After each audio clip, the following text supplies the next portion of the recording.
sa panghandaan. Pero ang sobra-sobra, bili ng gulay, prutas, ikay mas dakila.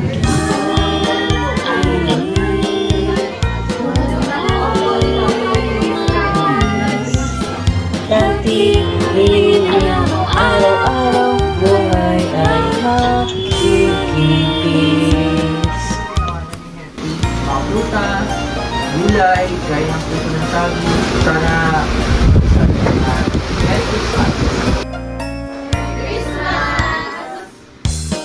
Balance. Hindi kailangan magbawal, pero dapat sakto lang. Substitution. Palitan ng soft drinks ng fresh juice o tubig. Portion control. Mas maliit na plato, mas konting kain. Exercise. Kahit sayaw o simpleng lakad, nakakatulong. Tis the season to be busog. Pasko ay para sa pamilya, hindi para sa calorie count. Finding nutrition and diet teaches us moderation, balance, and smart food choices.